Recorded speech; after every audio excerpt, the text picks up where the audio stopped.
classifica essas drogas quanto ao aspecto...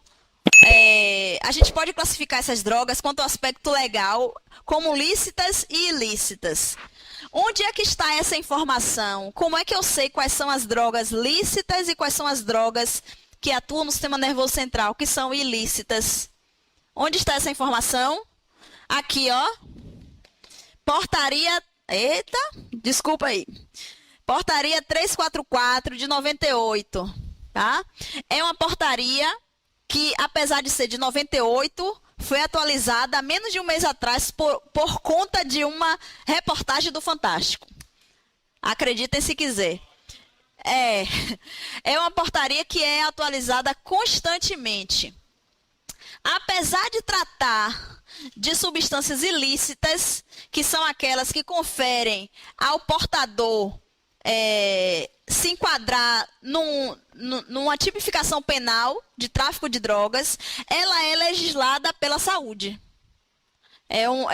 Existe aí uma comunicação entre a saúde, tem caráter de lei essa portaria, e essa portaria é que diz quais são as substâncias que são lícitas, quais são as ilícitas. Então, por exemplo, nós farmacêuticos, se numa drogaria estivermos por acaso vendendo um medicamento que tem controle especial, que você tem que guardar a receita médica, né? Uma receita especial que é azul, tem um formato diferente. Se eu vender esse fármaco que é de controle especial sem receita médica, eu posso estar incorrendo num crime de tráfico de drogas.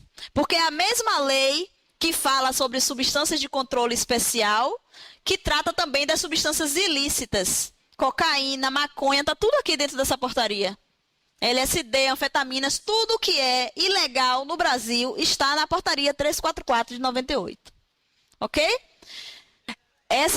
Surgiu uma dúvida aqui quanto ao controle especial de receitas médicas. A portaria, ela é no âmbito nacional. Só a Anvisa pode legislar sobre comércio de medicamentos. Só a Anvisa, tá? Nem as visas locais podem fazer isso. É só a Anvisa, que é uma agência reguladora de vigilância sanitária.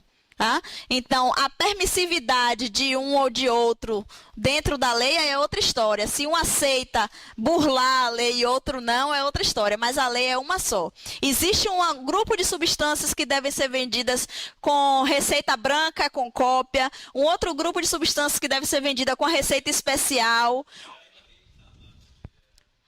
Pode acontecer isso sim, de um determinado grupo permitir ou não esse tipo de coisa. Bom, o que importa é o seguinte, olha, eu não vou trazer para cá a lista de substâncias isso, a lista daquilo. Só que eu sempre lembro a vocês, olhem, vão no site da Anvisa, lá tem um link Visa Legis. Consultem a legislação para vocês terem uma ideia de quais substâncias estão na lista das substâncias proscritas. Proscritas é que são ilícitas, não podem ser comercializadas. São proibidas, são as proscritas. Porque eu vi cair em concurso público isso. Eu acho um absurdo, mas eu vi cair essa cobrança de essa substância está na lista tal, essa está na lista tal, tá? Proscrita é proibida. Então, as lícitas são vendidas legalmente, controladas ou não, tá?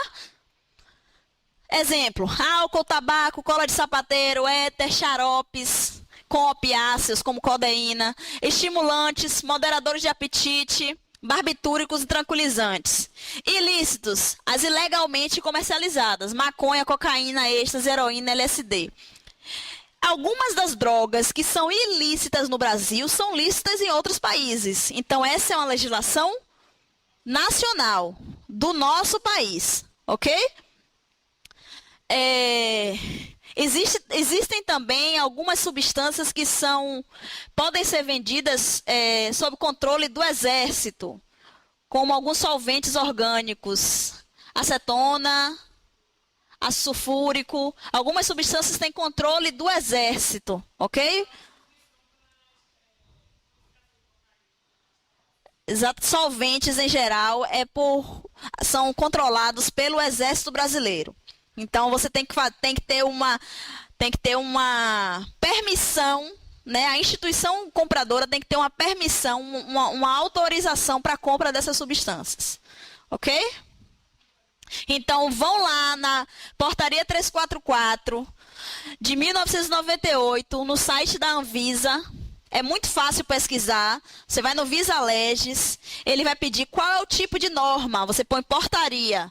Qual o número da norma? 344. Qual o ano da norma? 1998. Vai aparecer as opções, você vai clicar na opção que fala dessas substâncias controladas. Ok? Então, aqui só um exemplo do que vocês vão achar lá. Na lista D2, por exemplo, lista de insumos químicos utilizados para a fabricação e síntese de entorpecentes e ou psicotrópicos, que a gente acabou de dizer, sujeitas a controle do Ministério da Justiça, através do Exército, ok? Acetona, éter, por exemplo. Lista E. Lista de plantas que podem originar substâncias entorpecentes e ou psicotrópicas. Por exemplo, cannabis sativa L. Lineu. Quem é a cannabis sativa?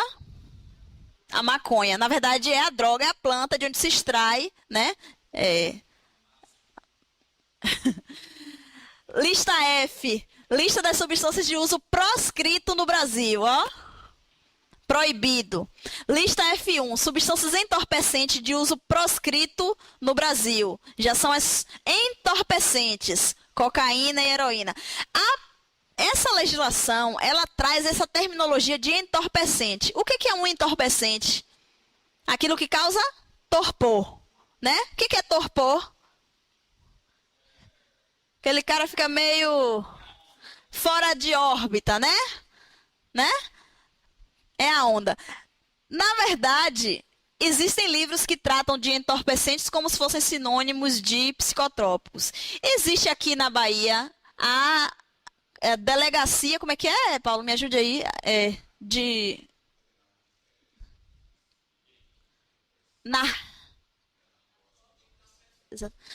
A polícia já trata as drogas de abuso como narcóticos e entorpecentes, né? Então, são terminologias que às vezes se confundem na sua raiz, né?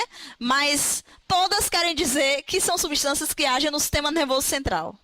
Tá? Psicotrópicas, né? Elas modulam né, a mente, então agem no cérebro, ok? E a lista F2, por fim, substâncias psicotrópicas de uso proscrito no Brasil. Ela diferencia aqui, ó, entorpecente de psicotrópico, ok? É bom vocês darem uma olhadinha, ok?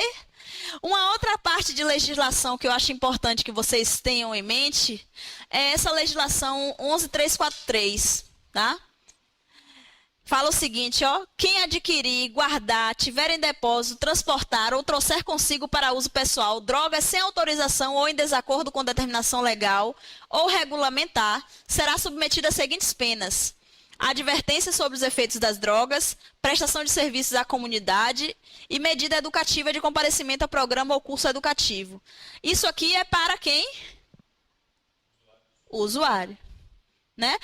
A interpretação de quem é usuário ou traficante fica a cargo do inquérito policial, porque não há quantidade estabelecida para isso. Então, existem as circunstâncias, né, as interpelações temporais da questão. Aí o delegado vai subjetivamente também analisar. O cara estava cheio de trocado na mão, né? A quantidade era fracionada em pequenas doses, e aí tudo isso serve para interpretação. Quando o indivíduo está nessa condição, ele responde através de um termo circunstanciado. Ok? O colega está perguntando sobre o caso de Lilian Vitfib ter sorrido na TV porque uma senhora foi surpreendida com comprimidos na mão e disse que era para uso pessoal, segundo Sildenafil? Viagra, né? Eu não vi esse caso, mas aí é um...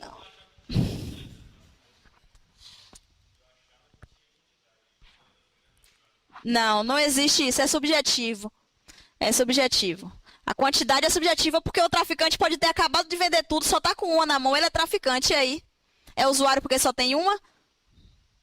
Existem investigações, né? A polícia tem um sistema de inteligência que ela pode acompanhar aquele suspeito por um tempo e aí avaliar. E de repente, no momento que ela vai pegar o cara em flagrante, ele só tem uma na mão, aí não vai poder ser preso por tráfico de drogas porque só tem um papelote, tá? Isso não é. Mas é primeira vez, é traficante, assim como a 10ª, assim como a última. Traficante. Não é o histórico. É o histórico que vai dizer que é, mas não é o histórico que vai dizer que não é. Depende, lógico, existe uma investigação policial por trás disso tudo. Tá?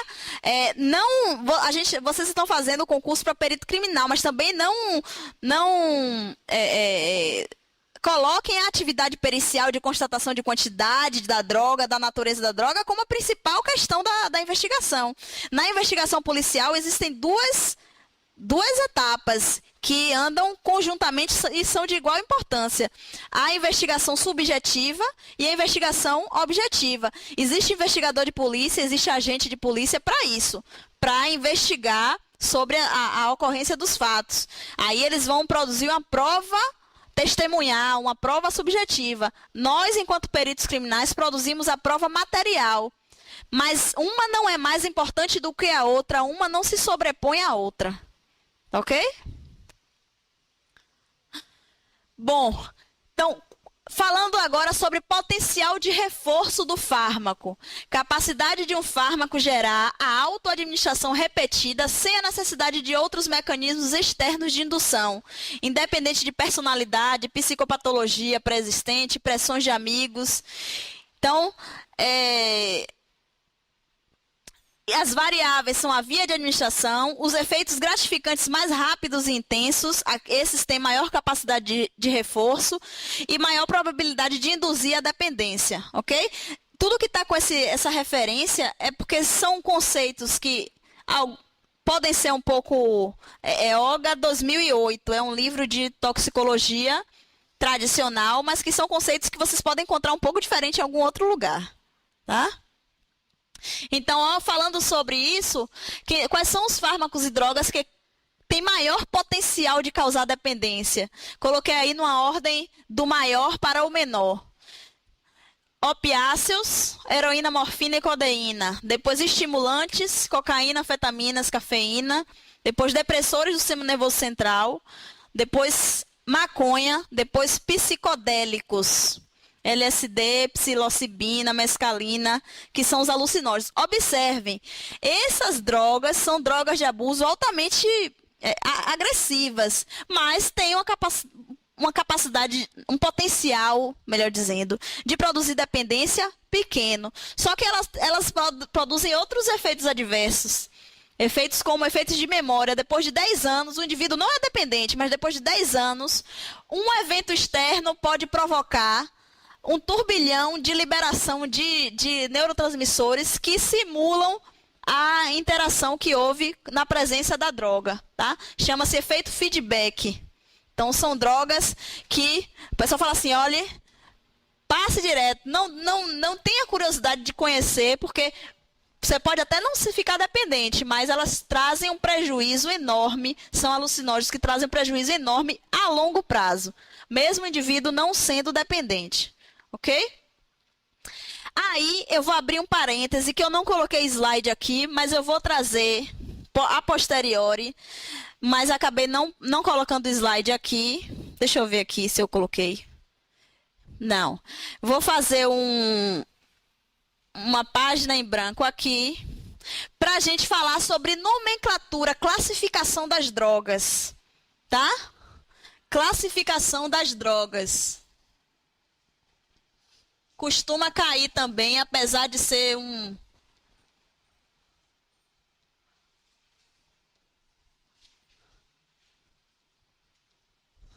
Minha letra tá imensa.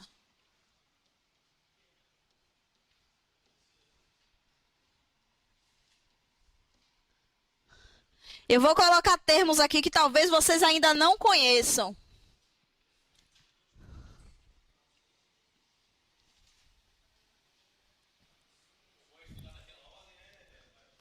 Hã? Da classificação? Sim, sim.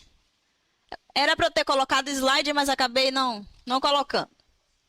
Mas a gente fala aqui, às vezes até é melhor essa aula assim, escrita, do que.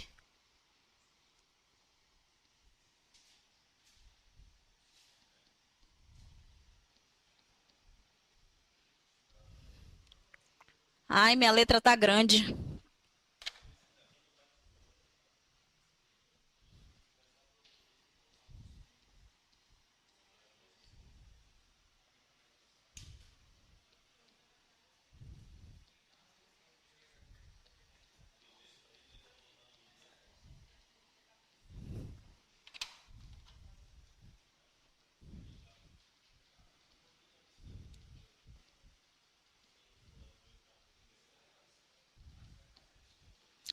Já ouviram esses termos antes na vida? Já ouviram esses termos antes? Psicoléptica, psicoanaléptica e psicodisléptica. E esses termos aqui?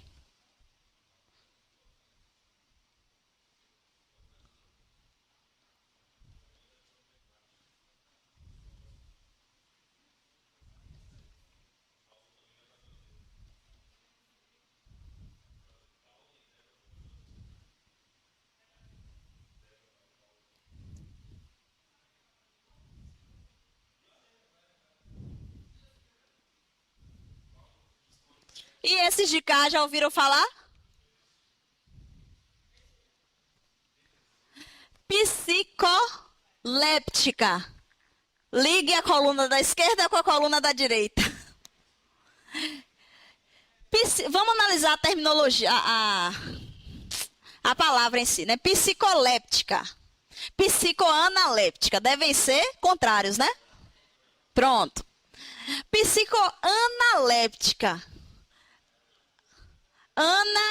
Lembre de anabolizante, faz o quê? Aumenta a produção de proteína, né? Aumento da atividade mental. Estimulante. Psicoanaléptica, estimulante. Psicoléptica aqui já é uma síntese da palavra psicocataléptica. Ai.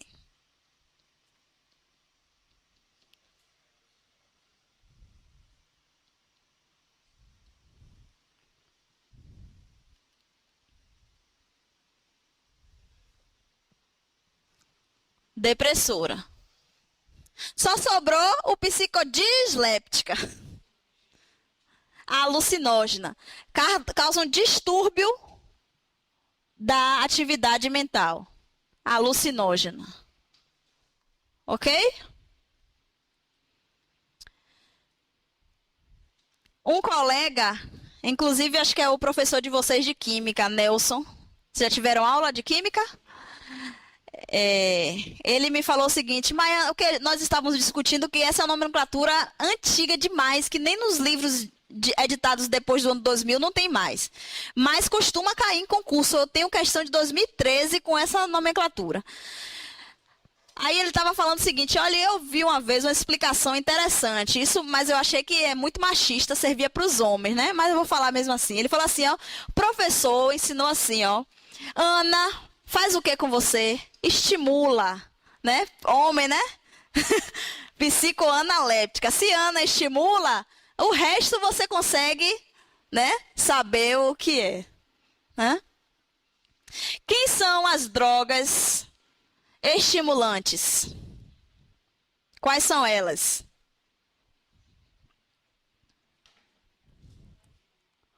Quais são as drogas estimulantes? Amanhã ainda não. Acho que segunda-feira a gente vai trazer a classificação das drogas, como está no edital, e também as ilícitas. As estimulantes são anfetaminas e derivados, tá? Cocaína. Depressoras, álcool, benzodiazepínicos, que são drogas lícitas, né? Cocaína e derivados, os representantes mais importantes, certo? Porque existem vários. As depressoras, etanol, apesar de causar aquele efeito inicial estimulante, é uma droga depressora. O uso de álcool etílico, o uso de álcool tem 3 fases, né? A fase do... Não, falando de forma mais popular, a fase do macaco, né? Da alegria, o cara extrovertido. A outra fase... Eu até esqueci o segundo animal. Eu sei que o terceiro é porco. Né? O cara já tá no lixo, na lama. Tá? E alucinógenas. Ah, é verdade. Acho que é leão o segundo animal.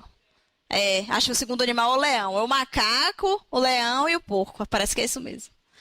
Bom, e os alucinógenos? Quem seriam os alucinógenos? LSD, né? Olha, para o concurso, maconha é psicodisléptica, tá? Apesar de não haver consenso na literatura, muitos classificarem também como depressora, mas a maconha para o concurso é psicodisléptica ou alucinógena, ok? Na verdade, não tem muito consenso para nada que se relaciona à maconha, né? O êxtase e MDMA. Desenvolvimento da dependência está relacionado a diversos fatores de risco. Então, relaciona-se ao fármaco ou droga, depende do potencial de reforço, via de administração, custo, potência e grau de pureza, né?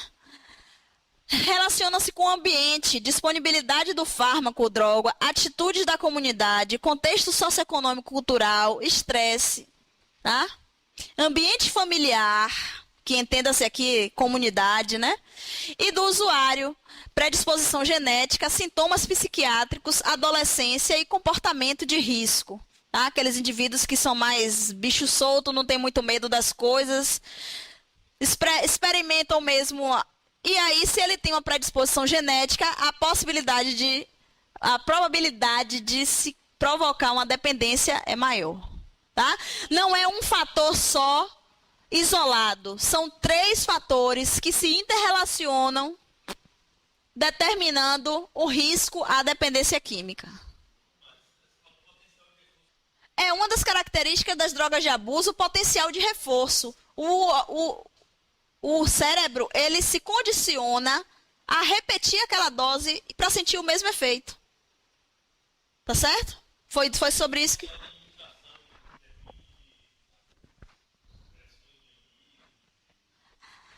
O potencial de reforço é quando o indivíduo já está dependente da droga. Por isso que independe disso tudo. Esses fatores aqui relacionam-se à probabilidade de uma droga causar dependência.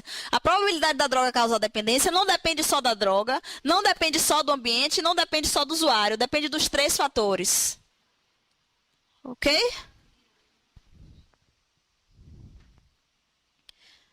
Por isso não pode ser encarado somente como um problema social, não pode ser encarado somente como um problema de saúde e nem somente como um problema de segurança pública, porque são vários fatores envolvidos aí.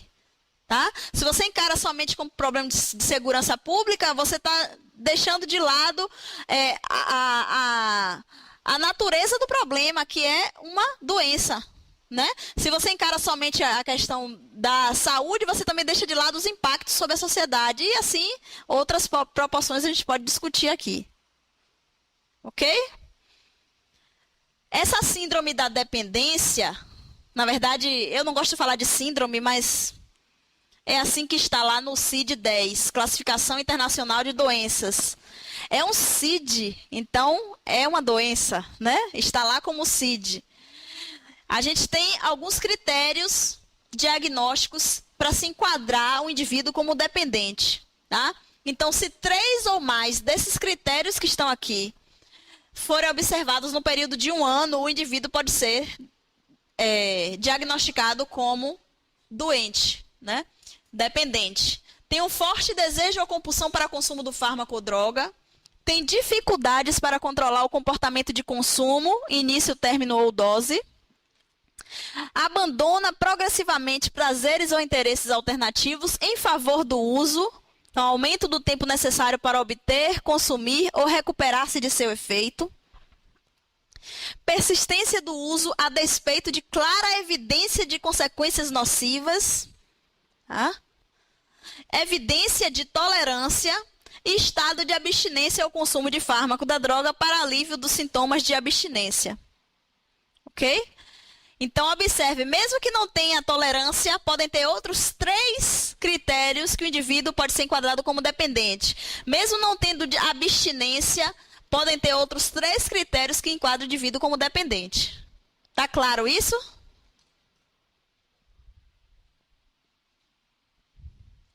Aí é um esquema do que eu falei sobre o estado de equilíbrio, né, que é alcançado quando o indivíduo é dependente.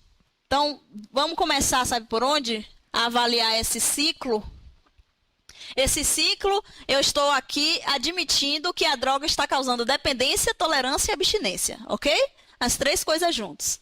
Então, daqui de cima, da parte superior, o consumo da substância provoca um efeito agudo, o indivíduo está em estado de equilíbrio, a balança, né, ela desvia para o consumo de substância, então, com o consumo de substância, você tem um efeito agudo. O meu circuito de recompensa provoca uma neuroadaptação. Então, na presença de substância, eu estarei em equilíbrio, existe uma adaptação. Por isso que a gente tem a tolerância, porque eu não tenho mais efeito sobre o consumo da substância. O organismo está em equilíbrio quando do consumo da substância. Com a remoção da substância, eu provoco a síndrome da abstinência. O que é essa síndrome da abstinência? Eu preciso daquela substância para voltar ao equilíbrio. A balança ainda está desregulada. Tá? Eu preciso da adaptação. Então, existe a recuperação da neuroadaptação. O sistema nervoso central entra em equilíbrio de novo. E aí entra um estado de abstinência que precisa do consumo de drogas. Ok? Beleza? Entenderam essa engrenagem? Como é que funciona? Não necessariamente os 3 eventos têm que estar envolvidos, tá? Mas estando envolvidos os 3 eventos, é assim mais ou menos que funciona, ok? A gente deu início a essas drogas de abuso falando sobre um dos itens do edital, que é dependência, tolerância e abstinência. Agora a gente vai falar sobre... tem uma questãozinha antes. Depois da questão de concurso, a gente vai falar sobre toxicologia forense, ok? Aquele bônus entrou logo no meio do curso, que eu falei para vocês que a gente vai ter uma parte light, quinta e sexta, para voltar segunda-feira com um conteúdo mais consistente e concluir os itens do edital. Então, vamos lá, vamos responder essa questão. No que se refere ao uso de drogas que causam dependência, assinale a alternativa correta. Leiam as 5 alternativas.